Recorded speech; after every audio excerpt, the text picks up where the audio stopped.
रात के समय चेरी और चीकू पलंग पर लेटे हैं। तभी चेरी जोर जोर से रोना शुरू करती है। क्यों फाड़ रही है अपना मुंह? कुछ देर पहले तो दूध पिलाया था, दोबारा मरने लगी अब। और वहाँ से चीकू को उठाकर ले जाती है। चेरी वहीं रोती रहती है। अचानक से हवा चलने लगती है और उर्मिला की आत्मा कमरे में आकर, ओ मेरा बच्चा क्यों रो रहा है? अच्छा मैं तुझे दूध पिलाती हूँ। उर्मिला दोबारा कोशिश करती है चेरी को गोद में लेने की, लेकिन ले नहीं पाती। चेरी जोर से रोने लगती है। तभी कमरे में निशांत शराब पीकर आता है। टैं लगा रखी है, चुप कर, दिमाग खराब कर रखा है, एक झापड़ दूंगा तुझे। और तभी निशांत बड़बड़ाता हुआ वहाँ से चला जाता है और रॉकी मुंह में दूध की बोतल लेकर आता है और चेरी के मुंह में लगा देता है। चेरी चुप हो जाती है और दूध पीने लगती है। मैं तेरा एहसान कैसे चुका पाऊंगी रॉकी? रॉकी आंखों में आंसू लिए वहीं चेरी के पलंग के पास बैठ जाता है। तभी दूसरी तरफ सावित्री अपने लिए और निशांत के लिए गर्मा गर्म आलू की सब्जी और पूड़ी बना रही होती है। कुछ देर में रसोई घर के बाहर आते ही उर्मिला सब्जी में बहुत सारी मिर्च मिला देती है। गुड़िया अब मजा चख तीखेपन का, और अब आगे आगे देख मैं तुम लोगों का क्या हाल करती हूँ। अरे निशु, प्रदीप, जल्दी बैठो, देखो क्या जायकेदार आलू पूड़ी बनाए हैं आज मैंने। अरे मामा जल्दी से परोसो, अब रहा नहीं जा रहा है। जैसे ही तीनों आलू पूड़ी खाने लगते हैं। अच्छी, अरे मर गया रे, अरे इतनी मिर्ची, पानी लाओ, पानी माँ, पानी। हाय रे दैया, इतनी मिर्च कैसे डल गई? अरे माँ, बुढ़ापे का असर है, खाना बनाना भूल गई हो आप।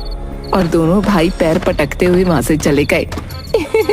आया स्वादिष्ट खाने का मजा। उसी रात को एक पलंग पर चीकू और चेरी सो रहे थे, पास में सावित्री। आधी रात में अचानक से कमरे की लाइट जल पड़ती है और तेज हवा से खिड़कियां खड़कने लगती हैं। हाय, ये तूफान कैसा, और ये बल्ब भी खराब हो गया। सावित्री जैसे ही खिड़की बंद करने लगती है, खिड़की पर अचानक से सफेद कपड़ों में उर्मिला उसे नजर आती है और गायब हो जाती है। सावित्री बहुत डर जाती है। नहीं, ये नहीं हो सकता। निशु, भागते हुए कमरे से बाहर जाने लगती है, लेकिन दरवाजा नहीं खुलता।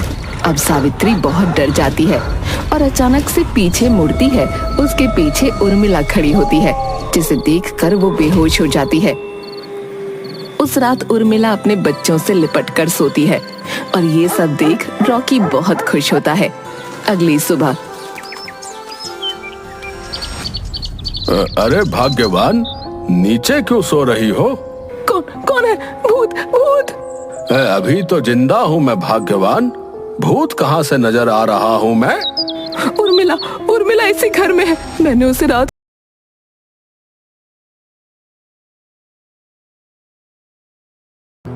अब बेचारी को मरने के बाद सुकून से रहने दो। माँ, पिताजी सही बोल रहे हैं, आपकी तबीयत सही नहीं है। कुछ दिनों से आप पागलों जैसी हरकतें कर रही हो। पागल तो तुम सब हो, जाओ यहाँ से। सभी लोग वहाँ से चले जाते हैं। कल उस अपशगुनी लड़की का किस्सा खत्म कर दूंगी। मुझे तो लगता है उसी की वजह से ये सब हो रहा है। रात के समय घर की छत पर बैठ निशांत और प्रदीप शराब पी रहे थे। भाई आजकल माँ कुछ बैगी सी बातें करती है, नहीं पता नहीं क्या हुआ है। अरे अब बुढ़ापा भी है ना भाई, तो एक काम कर, पड़ोस के गांव के कल्लू को ब्याह कर लिया, माँ का हाथ भी बढ़ जाएगा। मैं तो कब से ताक में हूँ, लेकिन उसका बाप माने तो ना। अरे बाप की ऐसी तैसी है, भगा लाएंगे ससुरी को। है चीज कमाल की है वो, उसके आगे तो उर्मिला कुछ भी नहीं थी।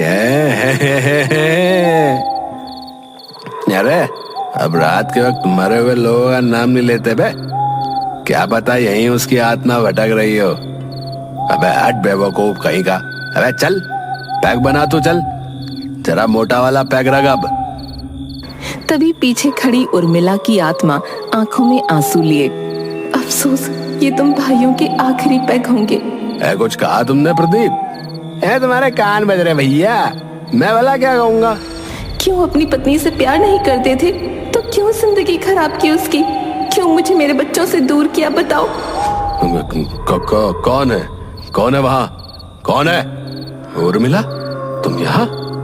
हाँ, मैं हूँ। मेरी भटकती ममता है। तुम जालिमों की वजह से आज मेरा ये हाल है। भाभी, भाभी मुझे माफ कर दो। मैंने कुछ नहीं किया, अपने भाई और माँ की बात मानी बस। अब तुम दोनों मेरी बात मानो और कूद जाओ इस छत से। नहीं नहीं उर्मिला, माफ कर दो। इस तरह देखते ही देखते उर्मिला दोनों को हवा में बहुत ऊंचा उड़ाकर छत से नीचे फेंक देती है। दोनों आंगन में गिरते ही दम तोड़ देते हैं। अगले दिन सुबह। अरे ये कैसे हो गया? मेरे दोनों बेटे शराब के नशे में छत से गिरकर मर गए। नहीं, ये जरूर उस उर्मिला का किया धरा है। वो मार डालेगी, मुझे भी मार डालेगी। मुझे बचा लो। सभी गांव वाले और भगवान दास निशांत और प्रदीप का संस्कार करते हैं। उसी रात में मैं आज रात इस अपशगुनी चेरी को मार डालूंगी। हाँ, चेरी के दूध में जहर डालकर उसे पिलाने लगती है। तभी वहाँ उर्मिला और रॉकी आ जाते हैं। रॉकी सावित्री को देख गुर्राने लगता है। हट हट हट कुत्ते यहाँ से। इतना सुन रॉकी भौंकते हुए सावित्री पर टूट पड़ता है और उसे घायल कर देता है। तभी उसके सामने उर्मिला की आत्मा आ जाती है और जबरदस्ती जहर वाला दूध सावित्री के मुंह में घुसा देती है। नहीं, छोड़ दो मुझे, छोड़ दो। इतना कहते हुए जहर उसके प्राण ले लेता है।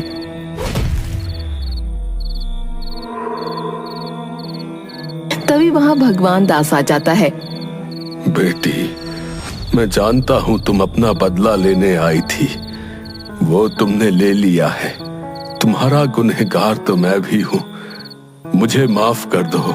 उर्मिला की आत्मा सामने आकर, नहीं बाबूजी, जिसने जो कर्म किया था उसकी सजा उसे मिल गई है।